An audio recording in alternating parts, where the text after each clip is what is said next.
Fala pessoal, Lei Complementar número 258 de 2021, regime disciplinar da Polícia Penal do Ceará. É uma lei recente aí que a gente vai estudar. Bacana? Vamos aqui à nossa primeira questão. Na verdade, vamos aqui aprender o que seria o artigo 1º dessa lei. O que é que ele fala?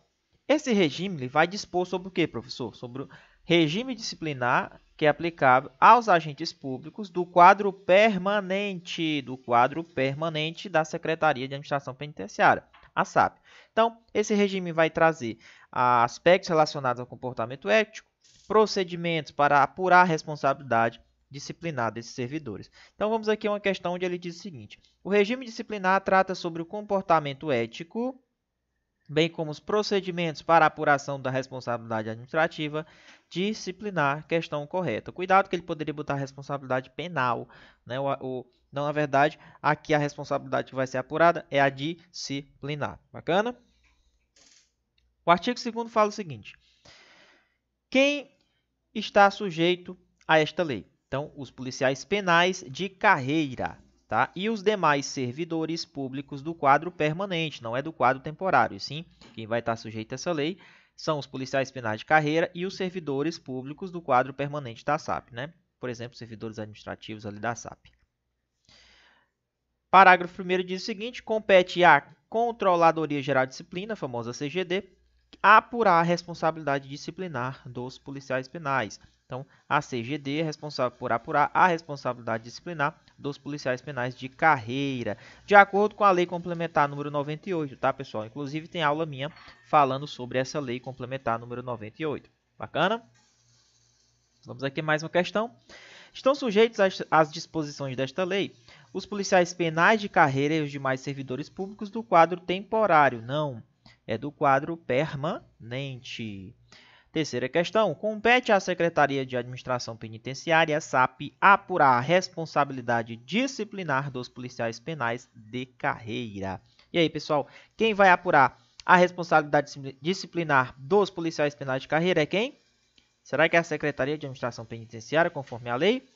Não, pessoal. Conforme o que vimos, é a Controladoria Geral de Disciplina.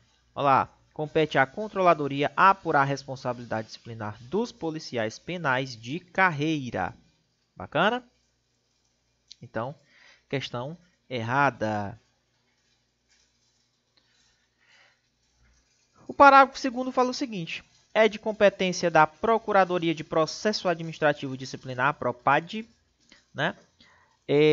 Apurar a responsabilidade disciplinar dos demais servidores públicos do quadro permanente da SAP. Então, professor, e os demais servidores públicos do quadro permanente da SAP, né, que não são aqueles que a gente viu ali ainda, os policiais penais? A PROPAD é que vai ficar responsável por fazer essa apuração. Bacana? Então, tem uma outra lei complementar para os demais servidores públicos do quadro permanente. Bacana? Então, não esqueçam, é a PROPAD, Procuradoria de Processo Administrativo Disciplinar, tá? Que é um órgão de execução programática da PGE, certo?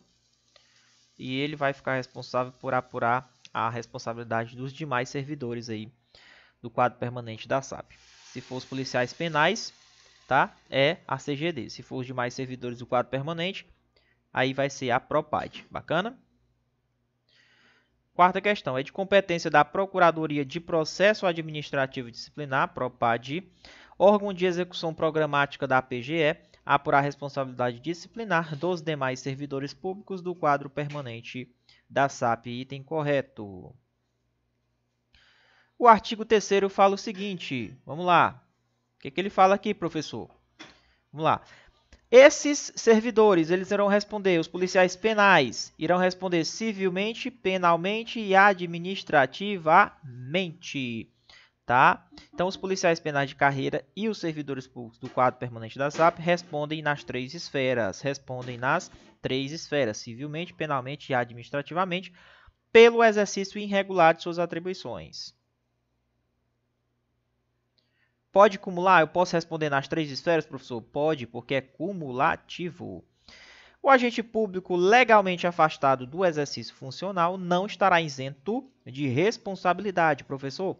Ele está afastado, o agente está afastado. Ele fica isento ou não da responsabilidade? Ah, mas eu estou afastado. Não fica isento da responsabilidade pelo fato de ele estar afastado, tá? Então, no caso das infrações que ele cometeu antes ou durante o afastamento. Então, não necessariamente somente antes, mas infrações que ocorram antes ou durante o afastamento, elas serão observadas aí e o servidor poderá, sim, responder, ser responsabilizado. Quinta questão. Os policiais penais de carreira respondem civil, penalmente e administrativamente pelo exercício irregular de suas atribuições. Olha aí, pessoal. Os policiais penais de carreira correspondem civilmente, penalmente e administrativamente pelo exercício irregular de suas atribuições. Questão correta. Responde nas 3 esferas. Sexta questão. O agente público legalmente afastado do exercício funcional estará isento de responsabilidade. O agente público que está legalmente afastado estará isento de responsabilidade. Acabamos de ver que esse item está incorreto, questão errada, pessoal. Acabamos de ver que mesmo ele afastado, ele não fica isento da responsabilidade pelas infrações cometidas antes ou durante o afastamento. Vamos à continuidade. O artigo 4º fala o seguinte: a responsabilidade civil do agente público decorre de ato doloso ou culposo que, nos termos do parágrafo 6º do 37 da Constituição Federal, importem em dano ao Estado ou a terceiro. Então, professor, vai responder, vai ser condenado a indenizar na esfera civil, tá? Essa indenização pode ser tanto por atos dolosos, quanto também atos culposos. Bacana? Olha, essa sétima questão diz o seguinte: a responsabilidade civil do agente público decorre somente de ato doloso. Item errado, decorre de ato doloso, também ato culposo. Bacana?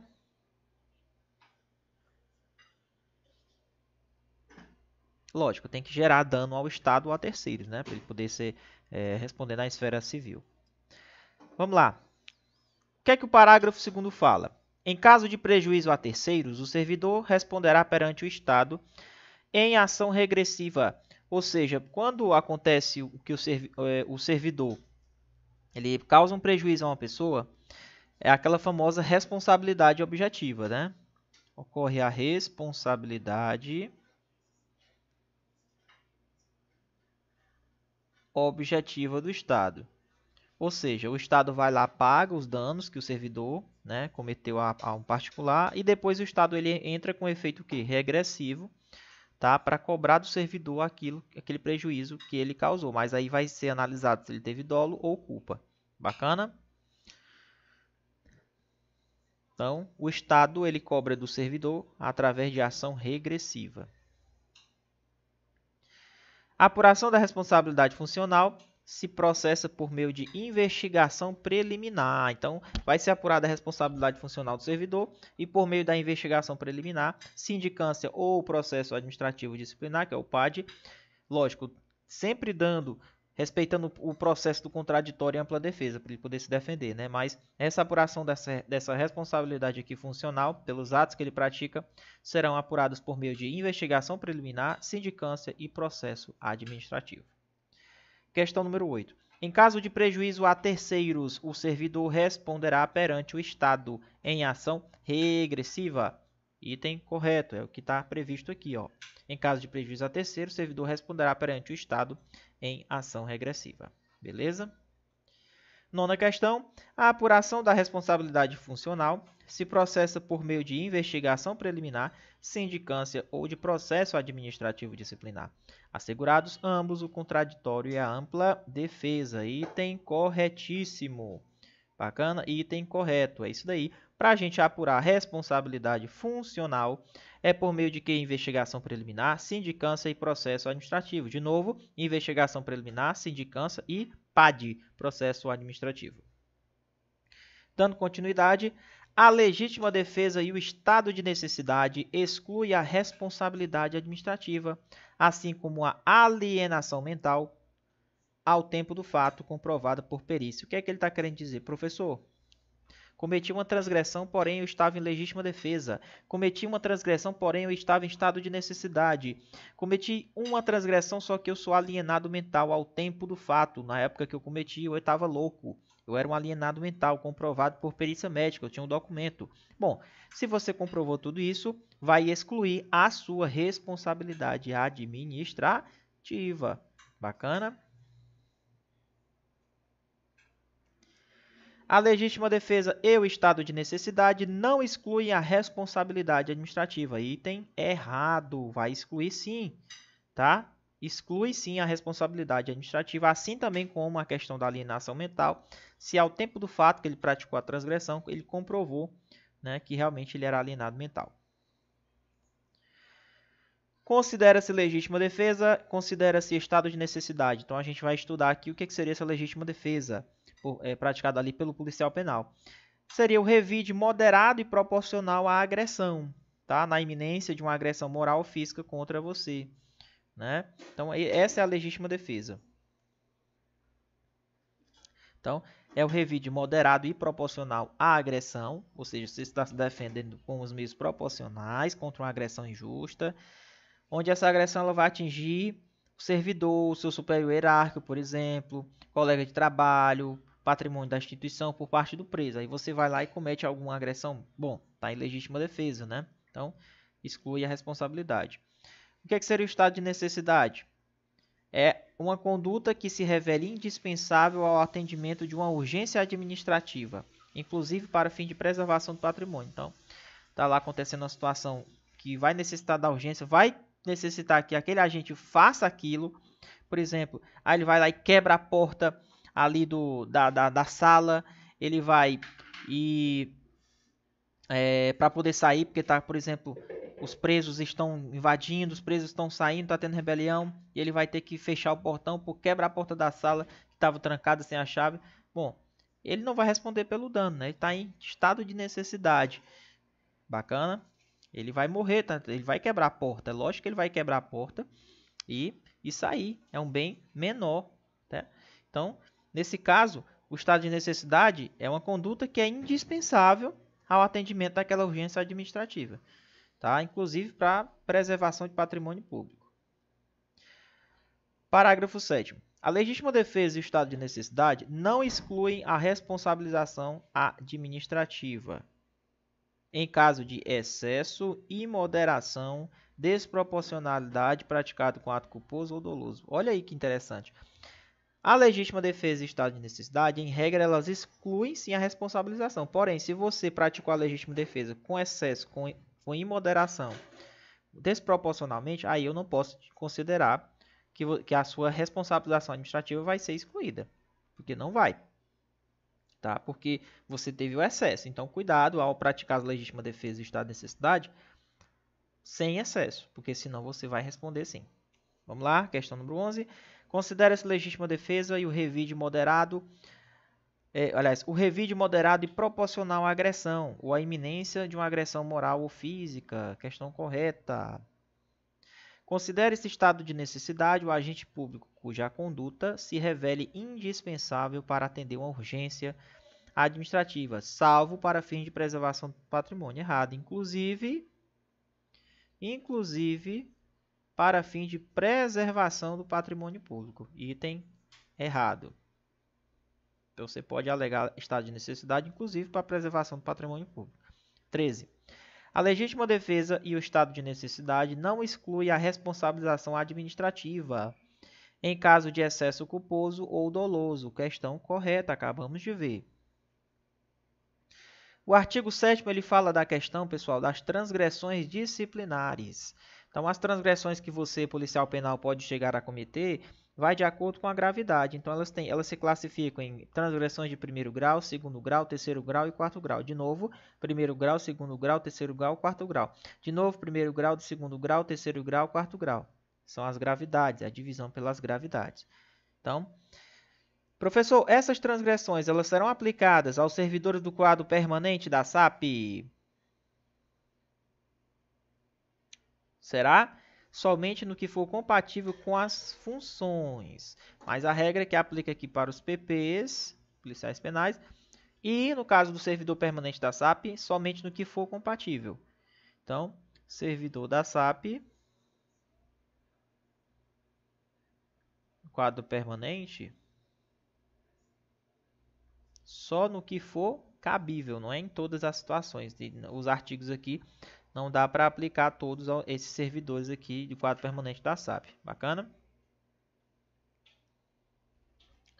Questão 14. Pela gravidade, as transgressões disciplinares classificam-se de primeiro grau, segundo grau, terceiro grau e de quarto grau. Correto.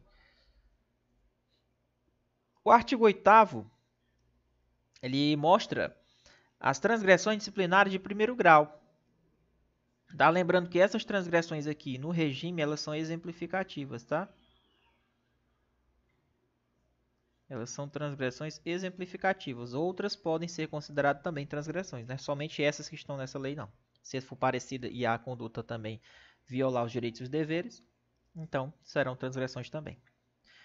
Permutar horário de serviço sem autorização é primeiro grau.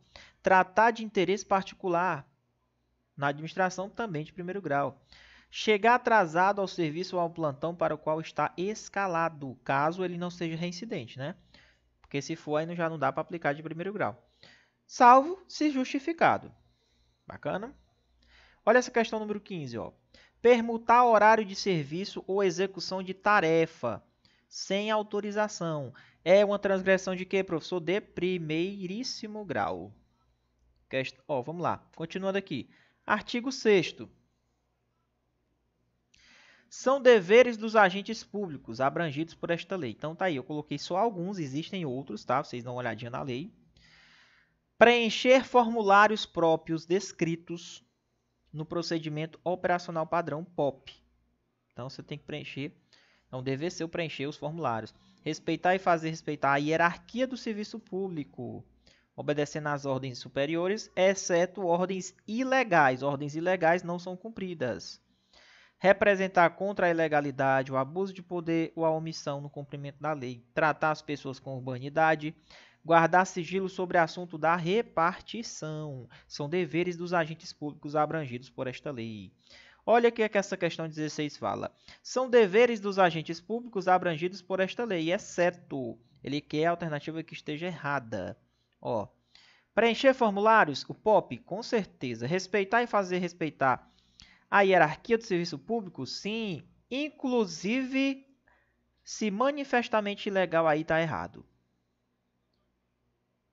Salvo ordens ilegais, porque ordens ilegais não são cumpridas, tá? Representar contra a ilegalidade, abuso de poder ou omissão também é um dever. Tratar as pessoas com urbanidade também é um dever. Bacana? Vamos questão 17 aqui. Tratar de interesse particular. Transgressão de primeiríssimo grau. Então, se você trata de interesse particular na repartição pública, é uma transgressão de primeiro grau. Chegar atrasado, professor, salvo por justo motivo. Também transgressão de primeiríssimo grau. Beleza? No artigo 9, ele vai tratar das transgressões de segundo grau, certo? Segundo grau já tem algumas, eu coloquei aqui as principais, depois você dá uma lidazinha no material para facilitar, tá? Lembrando que esse material é só para quem faz parte do curso da Polícia Penal do Ceará. Ofender os colegas de trabalho e demais servidores que compõem o sistema penitenciário. Palavras, atos, gestos, então isso aqui é de segundo grau já. Apresentar alcoolizado ou sob efeito de substância que determine dependência física. Participar de administração ou gerência de uma sociedade privada, de uma empresa, por exemplo. A empresa não pode estar no seu nome, nem ser gerente da empresa. Não pode. E nem exercer comércio, não pode. Exceto na qualidade de acionista, cotista ou comanditário. Beleza? Aí pode. Praticar ato definido em lei como abuso de poder, também de segundo grau. Proceder de forma desidiosa, né? Preguiçosa, recusar-se ou criar dolosamente obstáculo a prestar depoimento ou ser acariado na qualidade de testemunha. Então, o que é isso aqui? Tu foi convocado para ser testemunha, né? Ou acariado. Aí você se recusar porque você quer. Porque se for recusa não dolosa, aí não é transgressão, tá? Questão 19. Apresentar-se ao trabalho alcoolizado ou sob efeito de substância que determine dependência física é uma transgressão de natureza de segundo grau. Praticar ato definido em lei como abuso de poder também de segundo grau. Proceder de forma desidiosa e participar da gerência ou administração de sociedade privada, com exceção se ele for o quê? Acionista, cotista ou comanditário, também é uma transgressão de segundo grau. Bacana? Então, questões que podem cair na prova de vocês. Continuando aqui no nosso artigo 10, ele diz que configuram transgressões disciplinares de terceiro grau. A acumulação de cargos ilícita, logicamente. Agredir fisicamente uma pessoa, um servidor, um particular, salvo se você tiver em legítima defesa. Abandono de cargo, lógico, considerada a injustificada ausência, né, do serviço por mais de 30 dias consecutivos ou 60 dias intercalados. 30 dias consecutivos ou 60 intercalados. No período de 12 meses. 30 consecutivos ou 60 dias intercalados. Então, vai ser considerado abandono de cargo, né? E é transgressão de terceiro grau. No período de 1 ano. Negligenciar na revista do preso, deixando de apreender ilícitos com os presos, né? Coisas proibidas. Permitir que os presos conservem seu poder e instrumentos que possam causar danos nas dependências. Então, um gilete, né, por exemplo, pode causar um dano, então tem que retirar, permitir que os presos conservem seu poder, esse tipo de objeto. 22. Acumular cargos, funções e empregos remunerados, salvo nos casos permitidos. Se você acumula, é transgressão de terceiro grau. Professor, e se eu abandono o cargo 30 dias seguidos ou 60 dias intercalados no período de 1 ano? Aí você também comete transgressão de terceiro grau. Professor, e se eu negligenciei a revista do preso? Deixei de apreender produtos ilícitos, proibidos? Também transgressão de terceiro grau. Beleza?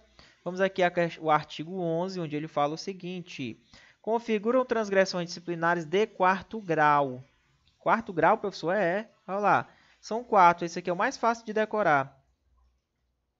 Traficar drogas dentro das dependências físicas, praticar tortura, revelar dolosamente um segredo, o assunto que ele tenha conhecimento, para o bom andamento do serviço, exigir, solicitar ou receber vantagem devida. Então, ó, crime de concussão, corrupção, tudo isso aqui, né, também vai gerar, é uma transgressão disciplinar de quarto grau, sem prejuízo de responder na esfera penal também pelos crimes, tá?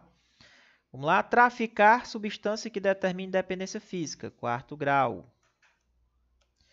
Exigir, solicitar ou receber. Olha, esses verbos aqui, ó, já sabe, transgressão de quarto grau. Revelar dolosamente segredo, assunto que ele tem conhecimento, que prejudica, que lógico, que possa prejudicar o bom andamento do serviço, quarto grau também. Beleza? Agora a gente vai entrar nas sanções disciplinares. O artigo 12 fala o seguinte: constitui sanções disciplinares. Quem são as sanções? A repreensão, a suspensão, a demissão a bem de serviço público e a cassação, caso você esteja aposentado ou em disponibilidade. Aí você vai ser cassado a sua aposentadoria e a sua disponibilidade. De novo, quem são as sanções? Quem são as sanções? Repreensão, suspensão, demissão a bem de serviço público e a cassação de aposentadoria ou disponibilidade. De novo, quem são as sanções? Repreensão, suspensão, demissão a bem de serviço público, cassação de aposentadoria ou a disponibilidade. De novo, repreensão, suspensão, demissão a bem do serviço público, cassação de aposentadoria ou disponibilidade. Bacana? É como se tivesse duas demissões, ó. Uma é a bem do serviço público, tá? O artigo 13 ele fala que a pena de repreensão ela é aplicada por escrito, no caso de inobservância dos deveres funcionais previsto lá no artigo 6º. Então, no artigo 6º ele traz todos os deveres funcionais que os servidores têm que fazer. No artigo 14, a suspensão será aplicada, prestem atenção, são 2 itens importantes de prova, por até 30 dias e de 30 a 90, que 90 é o prazo máximo.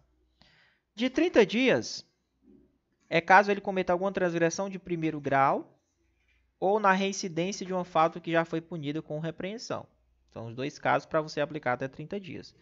Primeiro grau ou, no caso, se você já é reincidente, uma falta já punida como repreensão. Bacana?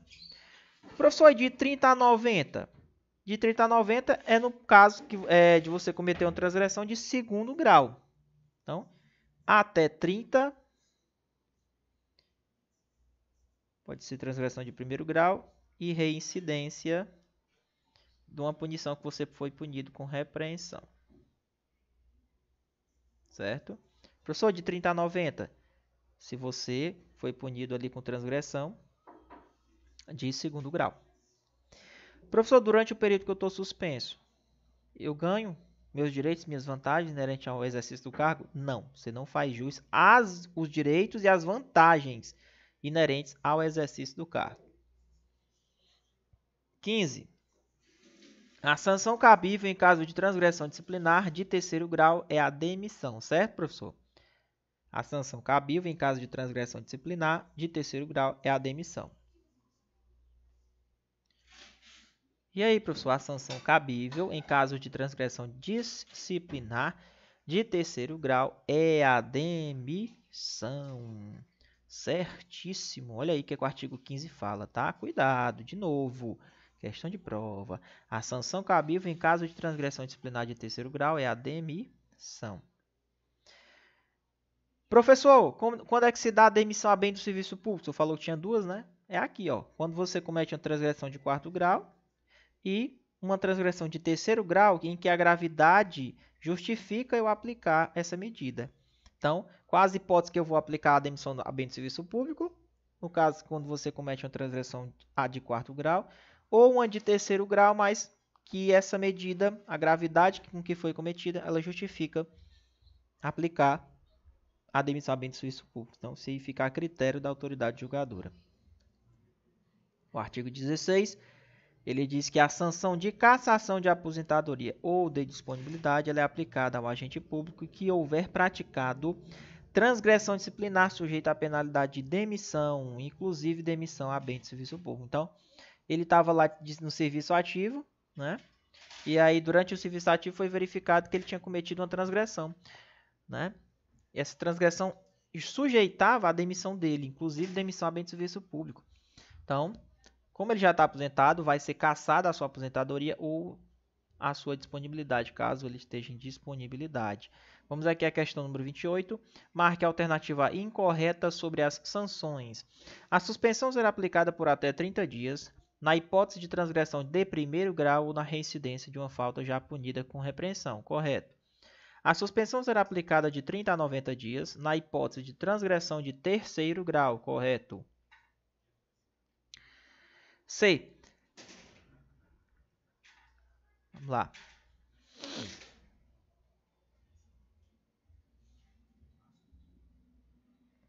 Opa. Vamos lá, pessoal. Questão 28 aqui, ó. Cuidado. Aqui seria segundo grau, né? Vou corrigir aqui.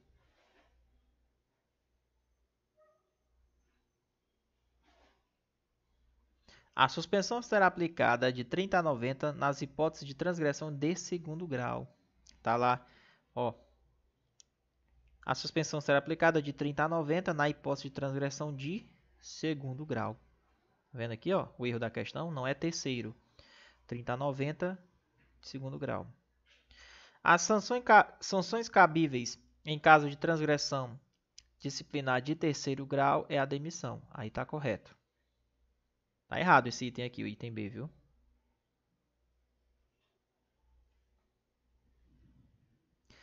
A demissão dar-se-á a bem do serviço público na hipótese de transgressão disciplinar de quarto grau. A demissão dar-se-á a bem do serviço público na hipótese de transgressão disciplinar de quarto grau. e de transgressão disciplinar de terceiro grau, tá? Em que a gravidade da infração justificar a medida a critério da autoridade. Acabamos de ver isso aqui, não foi não, ó? Ó, a demissão a bem do serviço público, na hipótese de transgressão disciplinar de quarto grau, isso é a bem do serviço público, e de transgressão de terceiro, em que a gravidade daquela infração justifique a medida, tá? Então, nesse caso aqui, ó, ele está falando de demissão a bem do serviço público, transgressão de quarto grau, perfeito, e transgressão disciplinar de terceiro grau, em que a gravidade justifique aplicar essa medida da demissão a bem do serviço público. Tá correto esse item, né? A sanção de cassação de aposentadoria e disponibilidade será aplicada quando o agente houver praticado em atividade transgressão que estava sujeito à demissão, inclusive a bem do serviço. Perfeito, está correto também. Então, a única alternativa que está incorreta é a letra B de bola. Belezinha? Tranquilo aí? Fechou, né? Questão 29. Durante o período de suspensão, o agente não fará jus aos direitos e vantagens inerentes ao exercício do cargo. Perfeito. Olha o artigo 14. A suspensão será aplicada. Pessoal, tem um detalhe que é o seguinte. Se o cara praticou a suspensão, o chefe dele, a autoridade competente lá para aplicar a pena de suspensão, ele pode pegar e converter essa suspensão. Por exemplo, antes do início da execução da suspensão, ele pode converter ela em multa, equivalente a 50% da remuneração dele ao período de suspensão, devendo o agente público permanecer em serviço. Então, ele permanece em serviço e aí vai ser aplicada uma multa equivalente a 50% da remuneração que ele ganha. Mas aí é uma troca, né? Porque aí, no caso, ele vai permanecer em serviço. Não vai ficar suspenso. Mas aí, em contrapartida, vai ser aplicada uma multa aí de 50%, equivalente a 50% da remuneração dele. Bacana?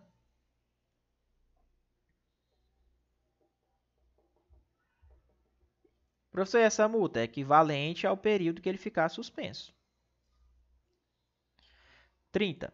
A autoridade competente para aplicar a pena de suspensão poderá convertê-la antes de iniciar a execução, muito importante isso aqui, antes de iniciar a execução da suspensão, que ele pode fazer antes de iniciar, em multa equivalente a 50% da remuneração correspondente ao período que ele ficar suspenso. Então, se ele ficar suspenso 3 meses, 50% lá de tudo que ele ia receber nesse período, devendo o agente permanecer em serviço. Correto.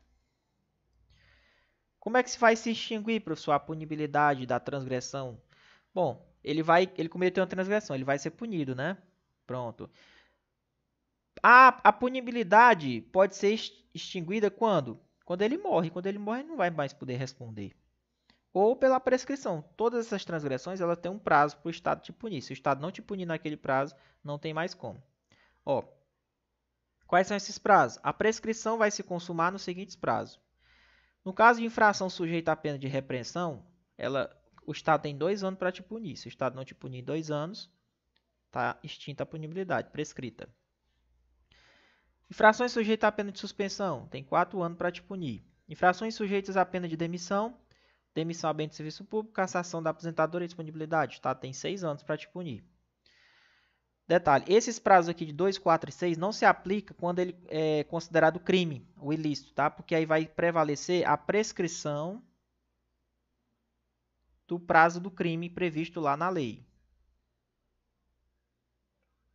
Por exemplo, se ele cometeu uma transgressão, mas é crime, é um ilícito considerado como crime, aí o prazo da prescrição é as condições previstas na legislação penal. No caso lá no direito penal, por exemplo, que traz lá os prazos das prescrições, mas isso se o ilícito for considerado como crime. Se ele não for e só for transgressão, aí obedece esses prazos. 2, 4, 6. 2, 4, 6. 2, 4, 6.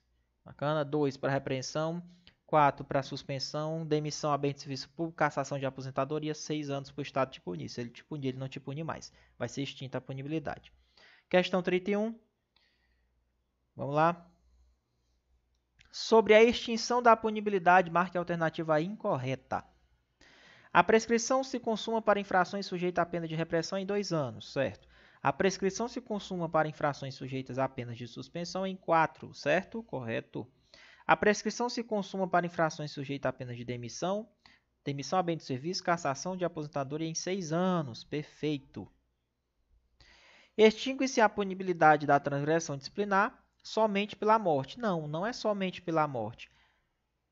Também pode se extinguir pela prescrição, esses prazos que a gente viu acima, e pela morte. Bacana? E aí a gente encerra as nossas questões e o nosso estudo. Leiam essa lei complementar, lei bacana, que com certeza vai cair na sua prova da Polícia Penal. Beleza, pessoal? Regime disciplinar dos servidores aí, dos policiais penais e dos servidores do quadro da SAP, servidores permanentes. Bacana? Grande abraço para vocês e até a próxima.